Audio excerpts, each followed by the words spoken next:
kaeling rumingkang di bumi alam namun kasasalam teh nafsu nu mata kaduhu badan anu katon Tuhan.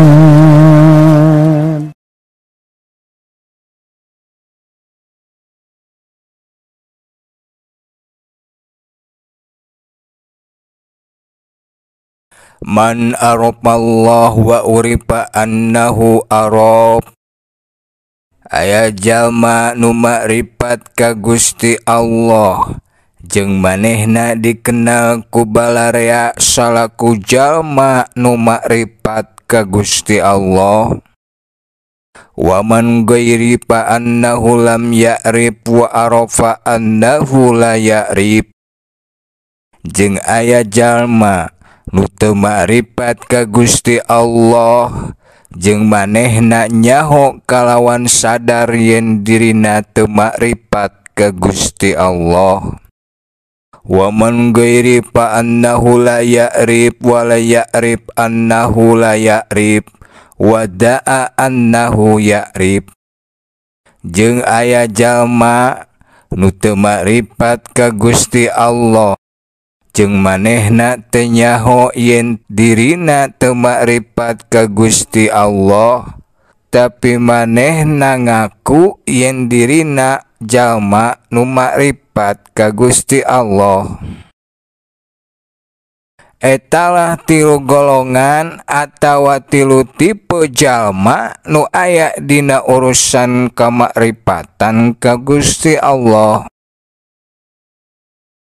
Nu kahiji jalma nu makrifat ka Gusti Allah jeung manehna dikenal sebagai jalma nu makrifat ka Gusti Allah.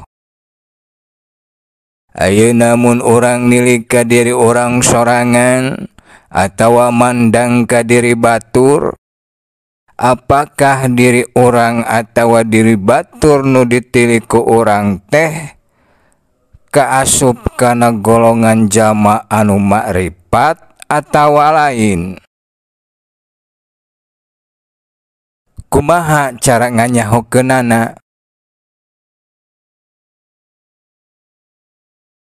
Idza stauda Allahu ma'rifatil qulub la budala ayyadhara asaruhu alal jawari fa af'alul jawari tabi'atul lil ahwalil qulub.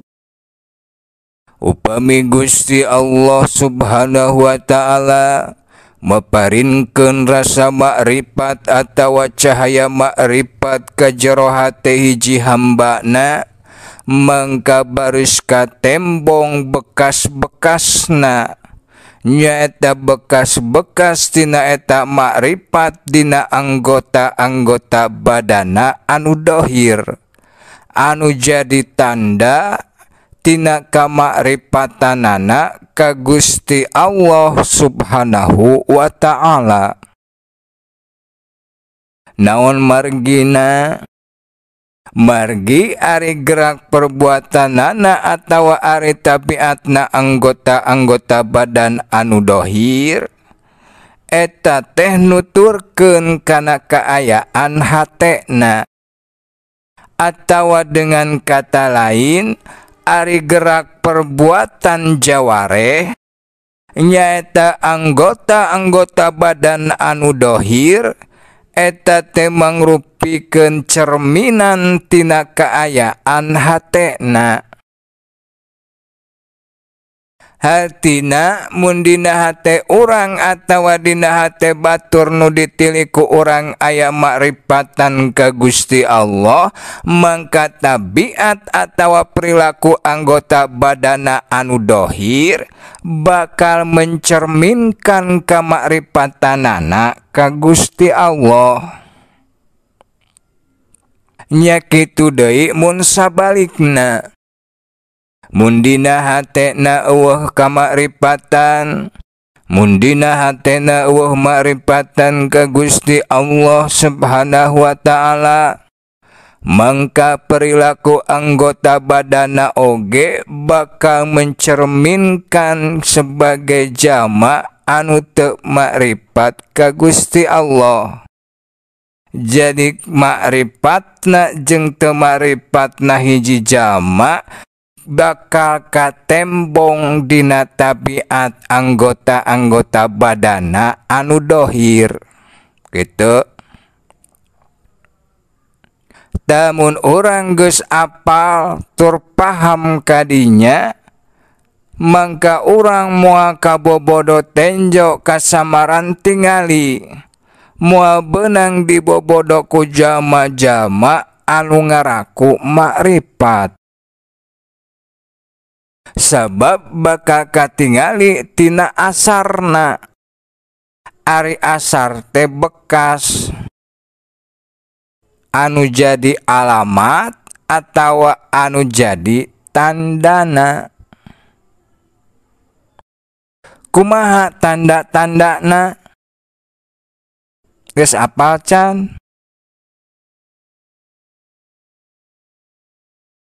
Faman asaril ma'rifatil lati yustadallu biha, jeung ari sabagian tina perkara anu bisa dijadikeun sebagai patokan atawa bisa dijadikeun sebagai tanda-tanda anu nyata tina ma'rifatna hiji jalma ka Gusti Allah Subhanahu wa taala, di antawisna kahiji isarul akhirah ala dunya, nyaeta leuwih ngutamakeun akhirat tinimbang dunya. Contoh anu sederhana misalna Udin jeung Aden datang ka imah Ujang dina waktu anu bersamaan. Udin ngajak ka bioskop sedengkeun Aden ngajak ka pangajian. Udin ngajak kana kesenangan dunya, Aden ngajak kana kesenangan akhirat. Tajama nu makriffatna asli mah dina kahirupan nyatana sapopoena bakal leuwih ngutamakeun kesenangan akhirat tinimbang kesenangan dunya. Sabab manehna nyaho yen kesenangan akhirat teh eta leuwih alus tinimbang kesenangan dunya. Gitu. Tuluy timbul pertanyaan, atuh mun kitu mah berarti zaman nu makrifat mah di dunya na teh hirupna teh teu senang. Henteu. Maksudna lain kitu. Hartina ku ngaheulakeun atawa ku ngutamakeun keakhiratan, eta teh jadi kesenangan ka dirina dina kahirupanana di ieu alam dunya. Jadi manehna senang mun bisa ngutamakeun akhirat. Gitu. Kade tong salah tafsir heuh. Tong disangka kupedah nu ngaheulakeun urusan-urusan jang kasenangan dina kahirupan kaakhiratan tuluy ditafsirkeun hirupna di dunya teu senang. Senang. Sabab kumigawe perkara-perkara kaakhiratan eta teh nyenangkeun kana hatena. Tanda nu kadua wal musyara'atul latibahi amrillahi subhanak, nyaeta bersegera dina ngalaksanakeun parentah-parentahna Gusti Allah. Tara nunda-nunda dina urusan taat ka Gusti Allah. Artina ari jalma nu makrifat ka Gusti Allah mah punya kedisiplinan yang tinggi terhadap pelaksanaan tina parentahan-parentahanana Gusti Allah. Contohna saperti kana salat, memeh adan geus siap-siap, geus aya dina kasucian, geus wudu, kajenting keur digawe atawa keur di perjalanan eureun heula supaya bisa ngalaksanakeun parentah Allah secara tepat waktu. Tara kabang balirkeun ku urusan-urusan dunya jeung eueuh istilah kagok, keklah kagok keur gawe, keklah kagok keur di jalan, keklah kagok keur ngopi, keklah kagok keur chatting, keklah kagok keur meeting jeung saterusna. Tara nu makrifat mah tara kikituan. Jadi taatna ka Gusti Allah luar biasa. Berarti nu makrifat mah teu pernah migawe dosa atawa kesalahan. Memang tara migawe dosa tapi sifatna teu mutlak. Sebab ari disebut al-arif billah nyaeta nu dicaritakeun dina ieu katerangan mah lain nabi. Ari nabi mah nyaeta saperti Kangjeng Nabi Muhammad alaihi wassalatu wassalam, anjeunna mah maksum. Nyaeta geus dijamin bakal terpelihara tina perbuatan dosa. Sedengkeun ari arif billah mah lain maksum tapi mahfud. Ari mahfud mah lain terpelihara tina perbuatan dosa tapi terpelihara tina mengekali perbuatan dosa. Hartina tidak tertutup kemungkinan untuk berbuat dosa. Ngan bedana antara jama nu makrifat jeung nu teu makrifat, ari nu teu makrifat mah nalika terjadi perbuatan dosa teh osok dituluykeun.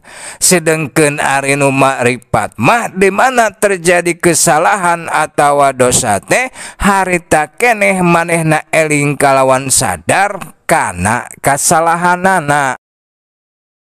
Sabab kaburu eling jeung sadar kana eta kasalahanana, kana eta perbuatan dosa, mangka eta perbuatan salah teh, mangka eta perbuatan dosa teh teu dituluykeun tapi gancang manehna balik. Nyaeta balik kana pangampunan jeung rahmatna Gusti Allah. Kitu. Jadi ari jama-jama anu makrifat ka Gusti Allah salian ti Kangjeng Nabi Muhammad alaihi wassalatu wassalam teu maksum. Sakumaha ceuk katerangan ti Imam Junaid al-Baghdadi, baheula anjeunna kantos ditaros ayasmik ariful. Apakah jalma nu makrifat bisa berbuat dosa saperti jina?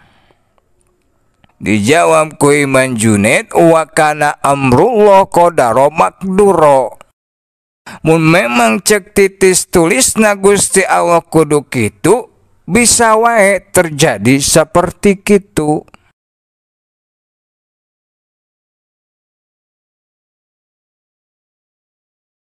Nukatiru wal tiraru minasyawabilil mulhiyati anillahi ta'ala. Nyata ninggalkeun kasibukan-kasibukan anu ngalalaikeun dirina tina eling ka Gusti Allah. Artina ari jalma nu makrifat ka Gusti Allah teh lain nu teu boga kasibukan dunya. Jalma nu makrifat nu teu boga kasibukan dina urusan kasab dunya aya. Jalma makrifat anu boga kasibukan dina urusan kasab dunya aya. Di antara jalma-jalma nu makrifat ka Gusti Allah aya nu jadi petani, aya nu jadi pedagang, aya nu jadi pengusaha, aya nu jadi pagawe jeung sajabana.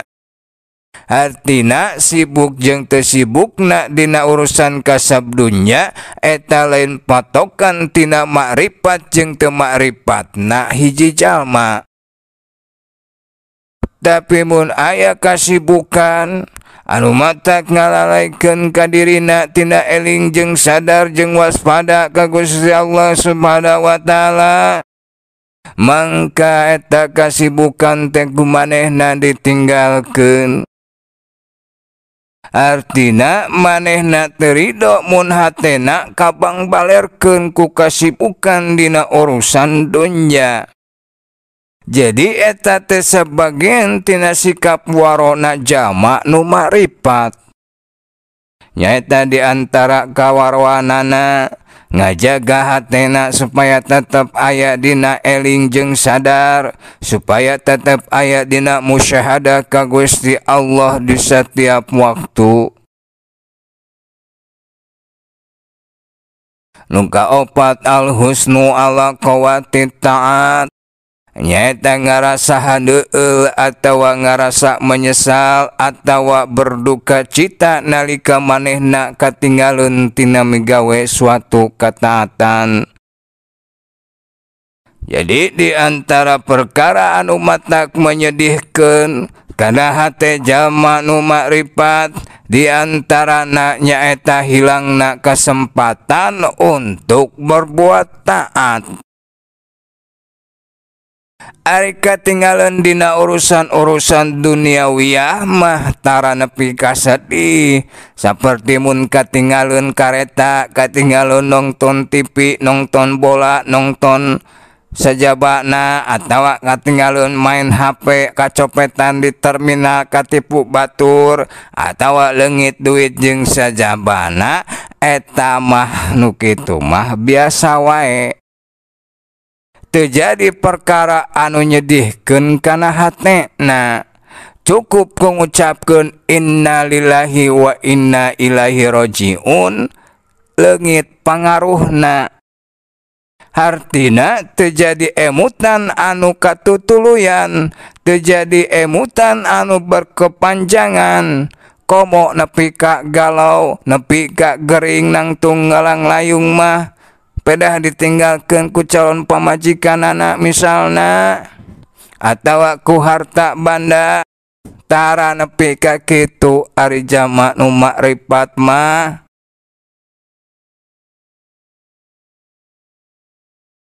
Nu kalima wasururuhu watmi'nanuhu bidzikrillahi wa ta'atik, kabungahna jeung katengtremanana jalma nu makrifat mah nyaeta aya dina zikir jeung taat ka Gusti Allah Subhanahu wa taala.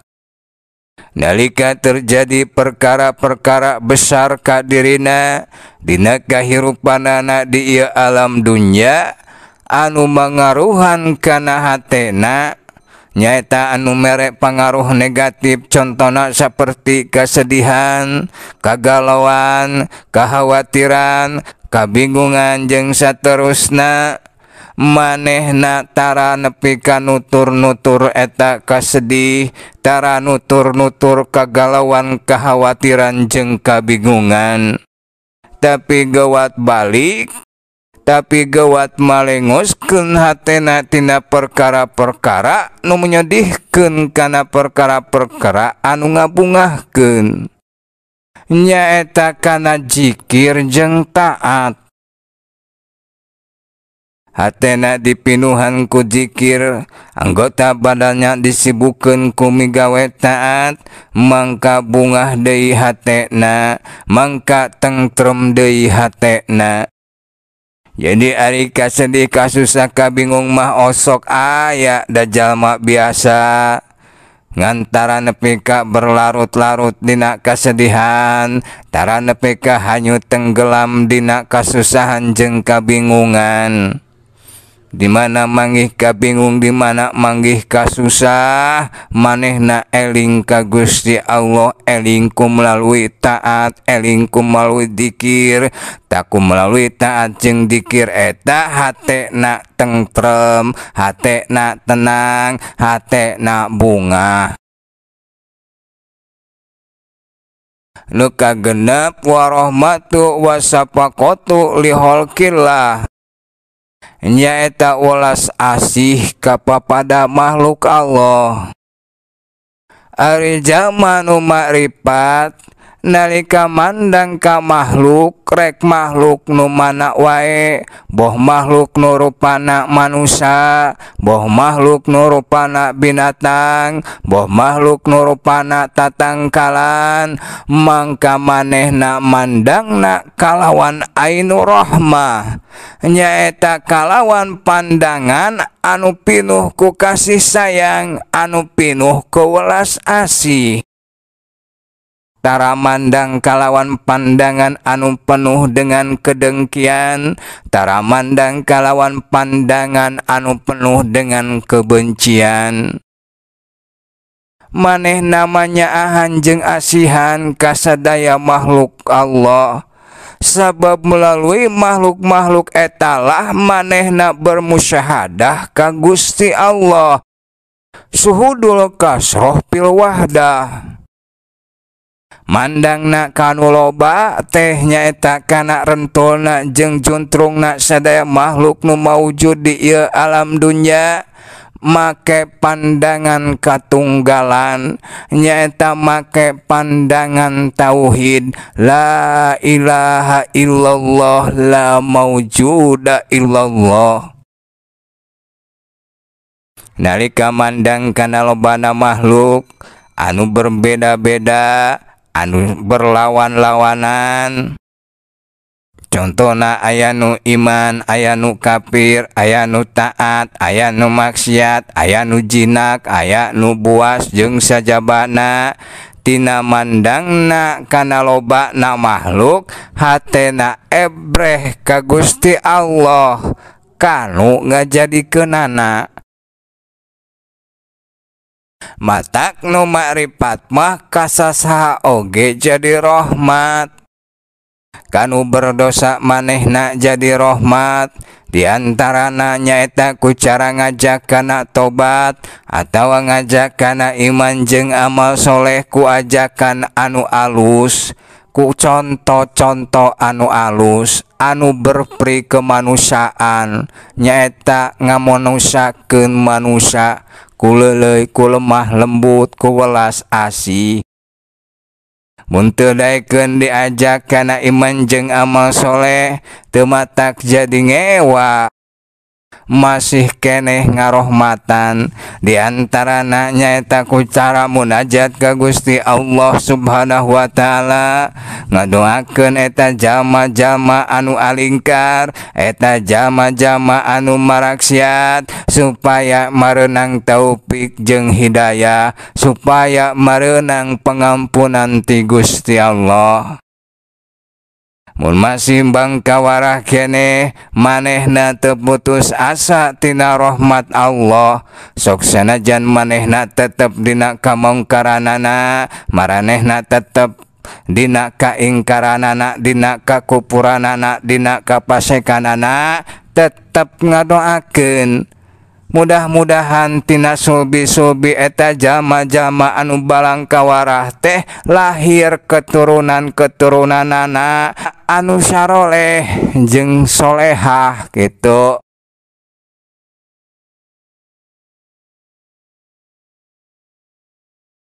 Nu katujuh wa ru'yatu mayasuruhu wa mayujinuhu minallah. Mun manehna mandang kana perkara anu ngabungahkeun jeung mandang kana perkara anu nganyedihkeun, manehna sadar yen eta sadaya perkara boh nu ngabungahkeun, boh nu nyedihkeun, eta sadayana di Gusti Allah subhanahu wa ta'ala.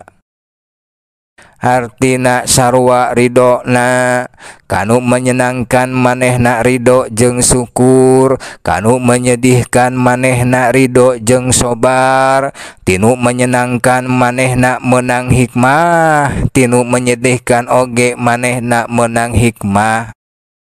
Sabab manehna mandangna make ainul basiroh, nyaeta make cahaya makrifat anu ngancik dina jero hatena, sehingga bisa katingali hikmahna.